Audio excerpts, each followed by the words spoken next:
그리고 상무님께서 말씀 주신 것들을 보면은 일단은 중국 정부가 돈 푸는 거는 이제 시작이고 최근에 시장이 좀 급등했다가 일부 조정을 받았지만 여전히 이제 기회가 있다라는 관점으로 말씀을 주시는 것 같은데요. 그렇죠. 이게 가격이 급상승했다가 하락하는 이런 현상이 발생하고 있잖아요. 향후 점진적으로 중국 증시는 상승할 거라고 보고 있고요.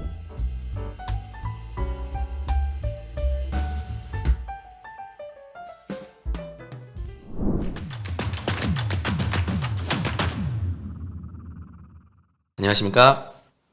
여러분의 중국 투자 기란기 관시유 유준호입니다.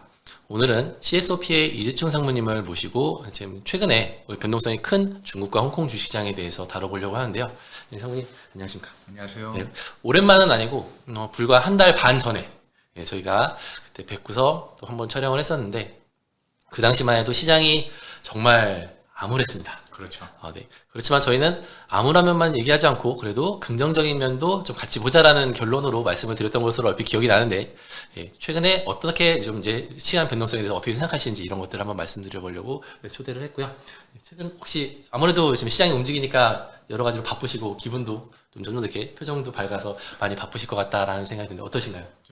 통화 부양책, 그러니까 50 베이스 포인트 낮춘 다음에 굉장히 시장이 폭발을 했었죠. 맞습니다. 그리고 그 기대 때문에 매수들도 많이 들어오고 저희 ETF 같은 경우에도 홍콩에 상장된 게 사실 유입도 많았고요. 거기에 플러스로 가격이 많이 올라갔으니까 저희 AUM이 많이 올랐거든요. 홍콩과 본토 뭐 다 전반적으로 비슷해요. 네, 전반적으로 다 비슷하게 올랐고 그래서 굉장히 좋은 상태였는데 사실 이제 중국이 휴장이었을 때 홍콩에 상장된 ETF들 그러니까 CSI 300이라든가 아니면 A50 지수 그 다음에 스타 50 지수들이 프리미엄이 거래가 될 정도로 굉장히 열광적이었었죠. 그리고 이제 아시다시피 화요일 날 기자회견을 하면서 중국의 이제 골든 위크가 다 끝나면서 그 기자회견 뉴스가 나온다는 것들이 이제 시장에 풀렸고 그 기자회견 관련해 가지고 뭐 부양책이 3조다.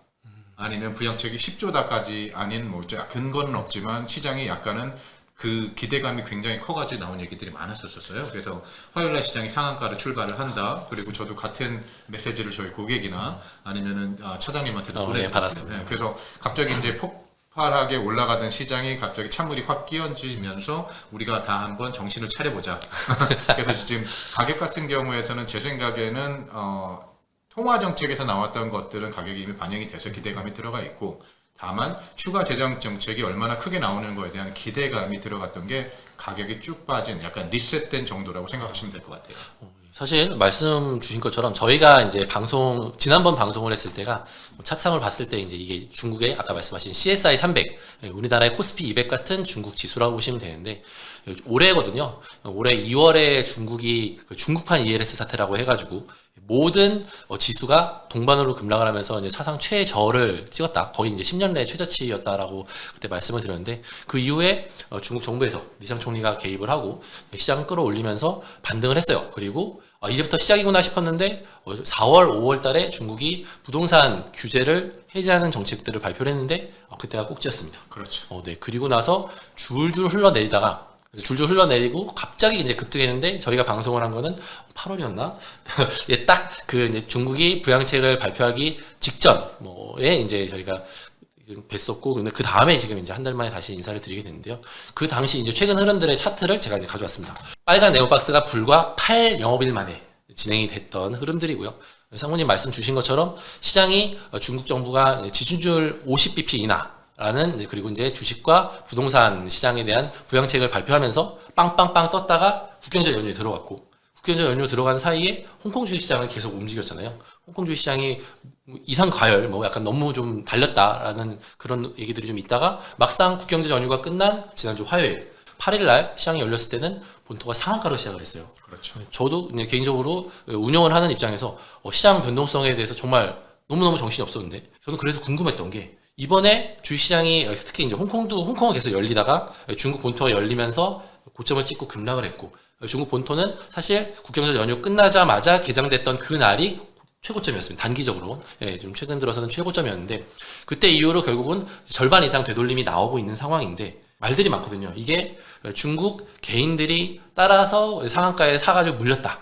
그리고 홍콩 같은 경우는 중국 개인들이 국경적 연휴 동안에는 사우스바운드 강구통이 매매가 안 되기 때문에 막혀가지고 손가락만 빨고 있다가 급등한 걸 보고서 추격 매수에 들어갔다 물렸다.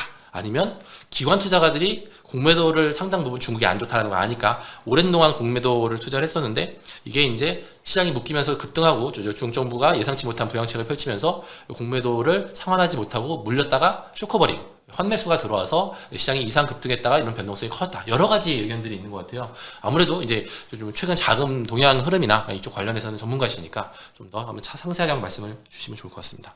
두 번째 말씀하시는 것 같아서 기관들이 이제 공매도 아니면 숏 커버링이라든가 숏 스퀴즈 현상 같은 경우에는 사실 중국 주식이 계속 안 좋았다 보니까 어떤 특정 주식에 의해서 저희가 이제 스페셜이라고 그러거든요. 그거 같은 경우에는 대차 요율이 적어도 500베이시스 포인트, 그러니까 1년에 5% 정도 이상 하는 것들. 주식을 빌릴 때 대신 주는 게 연 기준으로 5% 연기준 5%. 주는 근데 거죠. 대부분 저희가 봤을 때는 이제 주식마다 하니까 2% 정도부터 그때는 스페셜 아니면 진짜 빌리려는 목적이 내가 숏을 치려고 공매도를 하려고 빌리는 것들이 그렇게 보고 있거든요. 네네.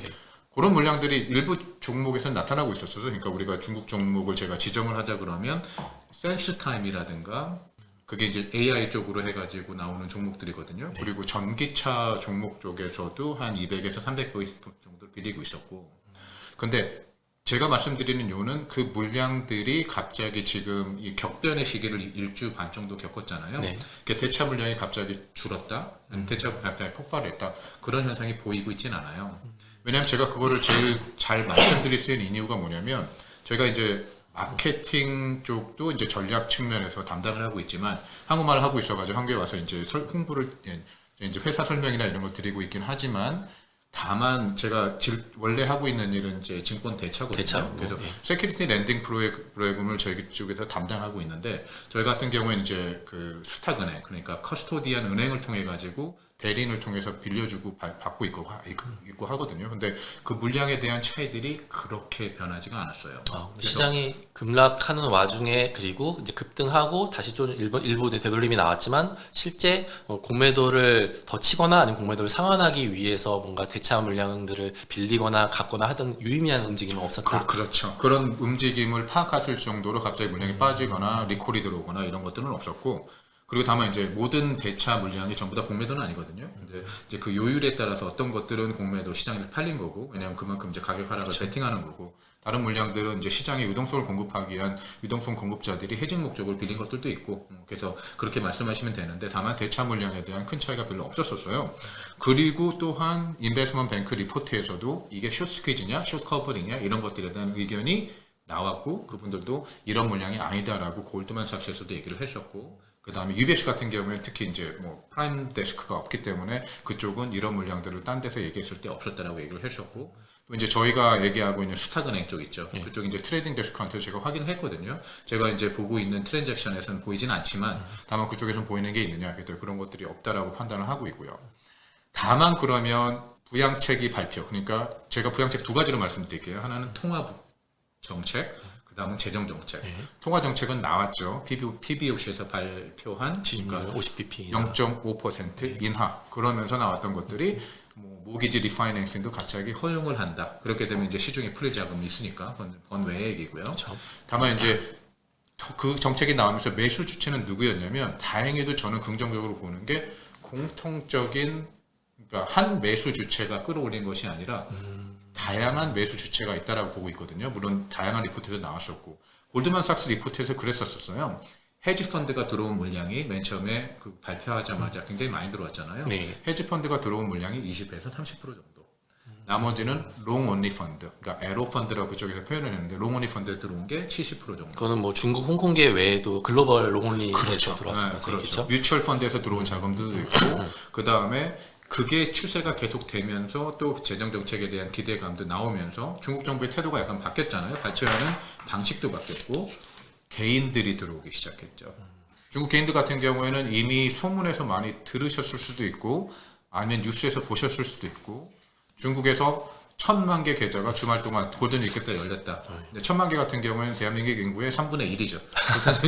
우리나라 노년층, 이제 뭐 청소년층 주식 투자를 할 수 없는 사람 다 빼면 제 생각엔 대한민국만큼의 투자할 수 있는 그 개인들이 열린 거고요. 신규로 들어오신 거죠. 물론 소문이긴 하지만, 근데 여러 가지 뉴스들이 보고된 것들이 있어요. 뭐 중국에 있는 조그만 성에서 증권회사가 지금까지 아무런 그 거래가 없다가 아니면 계좌 오프닝이 없다가 갑자기 그날 하루에만 주말에 8,000개가 열렸다. 뭐 이런 식으로 뉴스가 나간 것들도 있거든요. 그리고 제가 봤을 때 그 신호를 또 어떻게 받아야 되냐면 그런 뉴스들, 그러니까 리테일이 약간은 광풍되고 있다, 리테일이 과열되고 있다는 뉴스들을 중국 정부에서 검열 없이 그대로 내보냈다. 그것도 굉장히 중요한 내용이라고 저는 생각을 하고 있어요. 그렇다는 얘기는 중국 정부에서 리테일 과열이나 아니면 이쪽에서 참여하는 것들에 대한 제약을 하지 않겠다. 그래서 뭐 중국 같은 경우에는 예전에 2015년대 겪었던 것처럼 갑자기 확 올라갔다가 그때 마진 파이낸싱 있잖아요. 빌려가지고 주식을 사는 신용거래. 그러니까 신용거래 중에서도 제도권이 있지 않은 OTC 거래로 약간 불법적으로 있었던 신용거래들이 있었는데 그거에 대한 중국 정부가 갑자기 철퇴를 가하면서 과열됐던 시장이 갑자기 급락을 해버렸죠. 그래서 하한가가 이틀 연속, 3일 연속 지속됐죠. 그러니까 그래서 요번에 이제 올라가는 것들을 2015년이랑 비교해 본 사람들이 있는데 비슷한 점은 리테일이 들어온다. 다만 다른 점은 또 뭐냐면 다른 점은 그때 얘기했던 것처럼 이미 마진 파이낸싱이라든가 이런 부분에서 이제 신용거래에 대해서 중국 정부의 규제가 이 7년 사이에 많이 마련되어 있기 때문에 그 정도로 과열될 수는 없다. 그리고 중국 정부가 철퇴를 가하지는 않을 것이다. 뭐 이런 식으로 생각하시면 될 것 같아요. 사실 이제 저희도 중국 마감을 매일 하면서 매일의 시황도 말씀을 드리지만 중국 정부가 주식시장을 뭔가 제도적으로 계속 개선하기 위한 노력들을 중국 정부에서도 언론을 통해서 많이 흘리기도 했고 이 부분을 이제 가끔 이제 얘기가 나오더라고요. 그래서 제가 이제 이걸 보면서 말씀을 드리면서 느꼈던 게 중국 정부는 주식시장에 대해서 뭔가 이제 개선하고자 하는 의지는 진심인데 이게 언제쯤 시장에 반영될 것인가에 대해서 늘 궁금해 여겼었고 근데 올해 초에 사실 이제 신구조라는 게 나왔고 그 밸류업, 중국판 밸류업을 사실상 이제 실질적으로 시작한 게 올해거든요. 근데 그렇게 하면서 이제 시작이다 싶었는데 시장에 유동성이 안 들어와서 한번 물먹었고. 근데 이번에 미국이 금리 인하를 하면서 중국 정부가 이제 상무님 말씀하셨던 그런 통화 재정 부양책으로 귀결되면서 주시장의 유동성 공급이 이렇게 시작되는 게 아닌가라는 생각이 많이 들긴 하거든요. 그래서 저는 그런 관점에서는 이번에 리테일이 많이 들어왔다는 것도 상당히 놀라기도 했고 고무적인 부분이다라는 생각이 들긴 합니다. 그렇죠. 방금 들으신 리테일 쪽에서 들어온 것들도 있지만 중국 쪽에 있는 기관들에서도 들어왔고요. 이제 해외 투자자들이 들어왔다고 저희가 보는데 다만 그 매수 주체는 롱온리 펀드냐 아니면 헤지 펀드냐 아니면 해외 리테일이냐 이거 같은 경우는 아직 분석이 되고 있지는 않아요. 근데 굉장히 좋은 거는 이 매수 주체가 다양하다라고 보고 있고요. 그리고 중국 리테일 같은 경우는 저희가 봤을 때 평균적으로 60% 정도 이상을 차지하고 있죠. 본토 같은 경우는 사실 굉장히 개인 비중이 높은 시장이에요. 그리고 사실 지지난주 전까지는 리테일이 들어오기 전까지는 중국이 리테일이 새로 자금을 유입하거나 이런 것들이 되게 없었어요. 그 전에 자금을 많이 갖고 있었던 것들은 정부 주도의 금액들, 그러니까 SOE라고 표현을 하죠. 그러니까 그 스테이트 오wned 엔터프라이즈인데 국영 기업들이나 아니면 국영과 관계된 기금들이 많이 들어와서 그게 전체 중국 시장의 3분의 1 정도를 차지하고 있다고 보고요. 거기에 플러스로 연기금이라든가 아니면은 연금 성향의 기금들 그리고 보험회사가 같이 들어와서 이제 그런 중국을 그 내에 이제 그 기금을 많이 갖고 있는 기관들 성향이 컸었는데 원래 60%를 차지하고 있던 리테일 자금이 다시 들어왔다. 그건 굉장히 큰 의미를 보고 있고요. 그리고 중국 정부에서도 중국 증시가 상승하면서 중국 개인들의 부가 늘어나는 것들이 어떻게 보면 굉장히 좋은 현상이라고 보고 있어요. 그러니까 제가 왜 이걸 표현드리냐면 사실 공동부유에 대해서 많이 들어보셨잖아요. 공동부유 같은 개념은 그러면 파이가 작은 사이즈에서 모두가 다 조금씩 공평하게 나누는 것이 맞느냐 아니면 우리가 증시를 활성화시켜가지고 전체 파이 사이즈를 크게 만들어서 약간의 불균형은 있긴 하겠지만 왜냐하면 투자가 들어가니까 그렇죠. 그것들을 다시 재분배해가지고 조금 더 많이 가져가느냐. 그래서 부동산 측면에서 왔던 3분의 1 정도 자기의 부가 개인들의 부가 갖고 있었던 3분의 1 정도가 향후 올라갈 일은 없으니까. 왜냐하면 이번에 부동산 데이터도 나왔을 때 사실 올라가는 것들을 기대하지 않고 중국 정부에서도 얘기하긴 했었죠. 그렇죠. 하락을 막겠다라고. 그리고 9월달 데이터가 나왔을 때 어떤 일이 벌어졌냐면 과거의 전월 대비 그 하락 속도가 줄어들었죠. 아직도 그게 하락이 멈춘 건 아니니까요. 그래서 부동산 쪽은 제 생각에는 향후 많이 오르거나 아니면 그쪽에서 부가 창출될 가능성은 많지 않다라고 보고 있거든요. 다만 그러면 공동부를 위해서 서로 나눠야 될 자산을 어디서 창출시킬 것이냐. 주식 시장에서 창출시킬 수 있다는 중국 정부의 생각도 있다라고 저는 생각하는 거죠. 사실 말씀하시는 부분 상당히 공감이 되기도 하고 한편으로는 뒤집어 보면은 과거에는 중국의 모든 소비 근간이 어떻게 보면 이제 부의 효과가 나타내는 자산은 부동산이었는데 부동산 가격이 계속 올라가면은 그거에 기반해서 소비가 늘어날 수 있는 그런 형태가 어떻게 보면은 중국 정부가 원하든 원하지 않던 진행이 됐던 부분인데 중국 정부가 스스로 어떻게 보면은 그 고름을 터뜨리면서 이제 부동산은 규제를 했고요. 그리고 그거에 대안으로 성우님 말씀하신 것처럼 주식시장을 만들고 있는 상황이기 때문에 만약에 근데 이제 이 주식시장마저 다시 흔들려가지고 제자리로 돌아온다는 거는 어떻게 보면 중국 정부 입장에서는 이제는 진짜 방관할 수 없는 그렇죠. 그런 상황으로 들어간 게 아닌가라는 그렇죠. 생각이 들어서 더욱 고무가 되는 부분입니다. 네. 그래서 지금 중국 경제를 봤을 때 사실 경제를 가장 큰 죽을 하나는 내수, 다른 하나는 중국 같은 경우에 수출이라고 제가 볼게요. 그럼 50대 비중을 봤을 때 수출 같은 경우에는 물론 잉여 공급이라든가 아니면은 유닛당 생산 그 가격이라든가 이게 너무 싸기 때문에 물론 마진을 줄이면서도 굉장히 많은 양이 해외에 이제 수출이 되고 있죠. 그래서 중국 경제를 지금 어떻게 보면 지난 6개월 정도 견인을 한 것들이 수출이라고 보는데 내수보다도 다만 수출은 가장 큰 문제가 뭐냐면 글로벌 수요 감소나 다른 경제에 너무나 민감하죠. 그러니까 중국 내에서 이것들을 컨트롤할 수 없는 외부 영역이고 또 특히 이제 미국 내 수요 감소라든가 아니면 미국 내에서 관세에 의해서 부과가 돼가지고 중국 위안화가 상승하거나 이런 거에서 중국 수출이 좀 줄어드는 것들. 그러니까 중국 정부에서는 어떻게 보면 사실 관리 감독 아니면 이것들을 어떻게 증진시킨 노력을 하더라도 외부 요소들이 너무 크기 때문에 관리가 힘든 부분이 있어요. 다만 지금 중국 정부에서 굉장히 신경 쓰는 이유는 뭐냐면 특히 중국 정부에서 할 수 있는 거는 내수에 대한 거. 내수 진작을 위해서. 그러면 내수 진작을 위해서는 아까 말씀한 물론 시진핑이 분명히 그 회의를 하면서 발표를 하긴 했었죠. 그럼 제가 또 그 말씀 하나 드릴게요. 통화 정책을 발표할 때 지금까지 발표됐던 그 정책들 발표됐던 방식하고 약간 달랐어요. 어떻게 통화 정책을 발표했을 때는 기자회견처럼 아니면 이게 브로드캐스팅 하는 것처럼 외부로 전파를 해가지고 그쵸. 선전을 하려고. 근데 그 전까지 발표됐던 것들은 다만 어떤 중국의 정기적인 회의가 있잖아요. 네. 국무원 회의라든가 인민대표 회의라든가 그러고 나서 발표 내용이 훅 보도자료만 나오는 거. 보도자료로 대부분 다 그렇죠. 여태까지는 근데 봤었어요. 요번에는 그렇게 해서 시진핑이 전면으로 회의를 주재하고 있는 화면이 나오면서 뉴스들이 나오고 국영 방송이나 이런 데서도 그리고 또 다음에 뭐냐면은 이제 저희 기자회견을 한다고 해서 나와서 기자회견을 했잖아요. 하죠. 계속 하고 있습니다. 이례적으로. 네, 네. 근데 두 번째 기자회견, 죄송합니다. 첫 번째 기자회견은 잘못된 기자회견이었죠. 제가 이따 한번 말씀드릴게요. 네. 그 두 번째 기자회견 토요일 날 했던 것들 이례적으로 계속 이것들을 내보내고 있어요. 약간 광고에서 우리는 이렇게 하겠다라고. 그런 부분들도 굉장히 중요한 부분이라고 생각을 하고 있고요. 아까 얘기한 근데 내수에서 말씀드렸을 때 그럼 부동산 하락은 맞겠다. 더 이상 안 되겠다. 발표한 것들. 그러니까 중국 정부가 내수를 증진시키기 위해서 여러 가지 노력을 할 거고 또한 가장 큰 거는 뭐냐면 모기지 리파이낸싱 허용하면서 거기서 내가 내야 된 그 부담금 한 달에 내야 될 모기지가 줄어드니까 뭐 혹자들은 어떤 분들은 한 명당 5만 원이라고 얘기하시는 분들도 있고 월 5만 원 정도씩. 근데 어떤 분들 같은 전체적인 금액을 따지면 그게 몇백 조 정도 한국 원화로 따지면 네. 이렇게 얘기해서 그러니까 전체적으로 중국 경제에 굉장히 큰 도움이 될 거기 때문에요. 해서 무역 분쟁이라든가 아니면 관세라든가 이런 것들이 있다 하더라도 이제 내수가 진작이 되면 큰 문제가 없다라고 생각을 하고 있거든요. 사실 요새 보면은 중국이 어느새 이제 환율을 물론 이제 최근에 달러 인덱스가 좀 세지면서 살짝 반등을 하긴 했지만 위안화 환율 자체가 굉장히 많이 안정이 됐어요.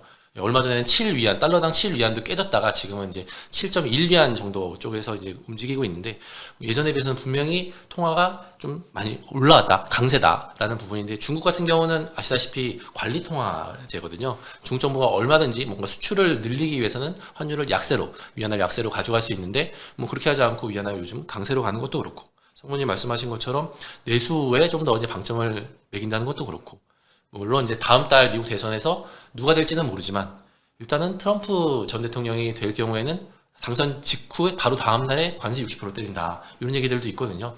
여러 가지로 중국 정부가 원하든 원하지 않던 간에 예전의 수출 위주의 정책에서는 분명히 이제 바꾸려고 하는 의지는 이제 많이 보이고 있다 그런 느낌이 들기는 합니다. 그렇죠. 그래서 그 둘 중에 하나만이라도 성공을 한다 그러면 제 생각엔 내수는 충분히 컨트롤할 수 있으니까 부양책을 통해서 내수를 진작을 시키면 제 생각에는 혹시 수출 부분에 대해서 관세나 이런 부분에서 나오는 충격들을 충분히 감내할 수 있는 체력을 그 사이에 키울 거라고 생각을 하고 있고요. 그래서 지금 보면 이제 토요일 날 이제 기자회견 했던 것들은 재정부 기자회견 그렇죠. 말씀이시죠? 예. 12일 날 재정부에서 있었습니다. 이제 그 재무장관이 이제 기자회견을 했잖아요. 맞습니다. 네. 그 내용 같은 경우에는 사실 그 전에 했던 기자 내용보다는 훨씬 더 세련됐어요. 세련됐다고 제가 표현하는 이유는 뭐냐면 지금까지 이례적으로 하지 않던 기자회견을 괜히 한다고 했다가 그래서 그 기자회견에 대한 그런 내용은 무엇이냐 소문만 무성하게 만들고 모든 사람들이 기대 그러니까 뭐 3조 위안, 5조 위안, 10조 위안까지 나올 정도로 만들어서 상한가 기대까지 만들었던 그 기자회견에 아무것도 없었죠. 그렇죠. 숫자가 구체적인 없었어요. 얘기는 아무것도 없었죠. 근데 요번에 토요일에 나온 얘기도 분명히 그 무슨 조 위안 뭐 숫자는 발표하진 않았어요. 다만 구체적으로 우리는 더 그거를 할 여력이 있고 할 거다라고 말씀했는데 그 재무장관이 그렇게밖에 할 수 없는 이유는 제가 이해하고 있는 중국의 그 정치적으로 발표하는 그 시스템에 의하면 전인국 인민들 그러니까 전인대에서 재정 적자라든가 아니면 부양책이라든가 기존에 있는 예산에 책정됐던 것들을 다시 번복하는 수정하는 얘기는 전인대에서 승인을 해야만 발표를 할 수 있대요. 그래서 2008년도에 사실 윈자바오가 코로나 때문에 부양책을 발표했을 때도 4조 위안 정도였죠. 근데 그게 4조 위안이라고 부양책을 발표한 게 아니라 미래에 우리는 4조 위안을 투자하겠다 이런 식으로 발표를 했었대요. 구체적으로 확정 짓지는 않았어요. 그렇죠. 당시에도. 그래서 이 금액이 아직까지 나오지 않았지만 근데 그거에 대한 뭐 다른 방안들이나 아니면 숫자들을 제시하면서 제 생각에는 이게 무르익고 있다라고 보고 있고 전인대 때 발표를 하면 너무 좋겠지만 그렇지 않고 전인대에서 그럼 약간은 구체적으로 500억 위안, 600억 위안 뭐 지방정부 특별 지방정부채를 해가지고 주택을 뭐 디스타킹하는 거 사주는 거나 이런 것들을 발표하는 거는 전체적으로 그걸 다 한번 쌓아놓고 보면 적어도 3조 위안, 2.5에서 3조 위안 정도의 부양책은 이미 나와 있다라고 보고 있어요. 다만 그 숫자를 구체적으로 이렇게 하겠다라고 발표는 하지 않은 것뿐인 거죠. 정말 말씀대로 지금 만약에 이 전인대 상무위원회 회의가 다음 주 지금이 이제 오늘이 10월 14일 월요일이거든요. 다음 주 중으로 해가지고 진행이 되면 예산 추가적인 추가 경정 예산이 추인되는 부분들이 확정이 되면 아마 숫자가 발표가 될 거고 그거 역시 뭐 시장에서는 조금 더 불확실성이 해소되는 그런 좀 계기가 될 가능성은 좀 있어 보이긴 합니다. 다만 이제 제 생각에는 미국 대선이 있기 전에 그걸 발표를 하면 더 좋을 것이고 근데 미국 대선이 되고 나서 대통령이 누구 선출이 되느냐에 따라서 여러 가지 셈법 계산을 해야 되겠죠. 왜냐하면 그쪽에서 나오는 발언들이나 이런 것들을 계산해야 되니까 그렇게 되면 시간은 더 늦어지니까 다만 중국 정부가 그 목표하고 있는 GDP 성장률 5% 달성하기 늦으면 늦을수록 약간은 힘들어질 거라고 보고 있어요. 그래서 제 생각엔 좀 빨리 발표를 했으면 좋겠다라고 보고 있고요. 그 시기는 아까 말씀해주신 다음 주라든가 아니면 이번 달 말 정도 해야 되겠죠. 사실 굉장히 많이 공감되는 부분이 지금 이제 당장 다음 달에 초에 있는 일정들이 워낙 거대하잖아요. 거대하죠. 예, 일단 누가 될 것인가, 예, 뭐 해리스가 될 것인가, 트럼프가 될 것인가, 아니면 그 직후에 있는 FOMC에서 미국이 기준금리를 추가로 인하를 해줄 것인가. 아직은 다들 안개 속이기 때문에 중국 정부 입장에서도 분명히 확인하고 싶은 부분들은 있을 것 같은데 상무님 말씀하신 것처럼 지금 이제 연 5% 성장, 당장 이번 주 금요일 날 이제 중국의 GDP가 나올 예정인데 3분기 GDP가 시장 예상의 4.5%라고 하더라고요. 이 상반기는 어떻게 해서 이제 5%를 맞췄지만 3분기에 4.5가 나오면은 이 4분기 이미 이제 10월도 벌써 중순이 넘어가는 상황에서 이 돈을 확정해 가지고 빨리 발표하고 써야 되는 상황에서 이 시간을 끄는 게 중국 정부 입장에서도 굉장히 부담이 클 수 있기 때문에 그게 언제 발표되는지는 시장에 좀 이제 영향을 줄 수 있는 큰 요인이 될 수 있다라고 생각이 됩니다. 그리고 상무님께서 말씀 주신 것들을 보면은 일단은 중국 정부가 돈 푸는 거는 이제 시작이고 최근에 시장이 좀 급등했다가 일부 조정을 받았지만 여전히 이제 기회가 있다라는 관점으로 말씀을 주시는 것 같은데요. 그렇죠. 이제 통화정책 발표한 것들이 지금 현재 진행형이거든요. 통화정책 발표한 지가 지금 2달, 3달 전이 아니라 사실 한 달도 안 됐어요. 그게 경제에 영향을 미쳐가지고 파급 효과를 나타내기 때까지는 우선 저는 시간이 필요하다라고 보고 있고요. 그거 같은 경우엔 점차 서서히 이제 그 매달 나오는 데이터들에서 반영이 될 거고 거기에 추가적으로 재정 정책에 대해서 발표. 특히 이제 가장 제가 필요하다고 표현드리진 않지만 가장 그 효과적인 건 뭐냐면 직접 소비와 연관된 재정 정책이 나온다. 그렇겠다는 얘기는 지금 저소득층이라든가 아니면 그 취약계층에 대해서 발표됐던 것들이 있잖아요. 현금 바우처를 준 것들. 아니면 이게 조금 더 확대돼 가지고 재정 정책에서 그 분야에서 분명하게 요만큼이 나갈 것이다라고 발표를 한다 그러면 다음 발표 때요. 제 생각엔 그거 같은 게 증시 상승 효과에 그러니까 추가적인 상승 효과에 가장 큰 효과를 미칠 거라고 생각하고 있고요. 그 통화 정책이 발표하고 나서 중장기 측면에서의 롱온리 펀드들이 들어온 상태에서 우선 가격 하락이나 기본적인 체력은 중국 증시를 받쳐주고 있고 그리고 이제 지금 있고 있는 포모 현상이라든가 아니면 리테일이 투입되면서 거기에 가격이 급상승했다가 하락하는 이런 현상이 발생하고 있잖아요.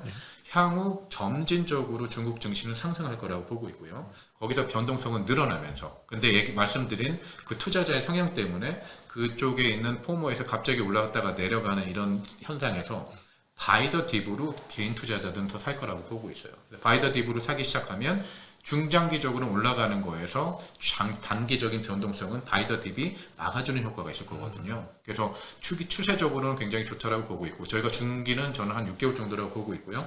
장기는 조금 더 길게 보고 있고 단기적인 측면에서 변동성이 커지는 거는 어쩔 수 없다라고 보고 있고.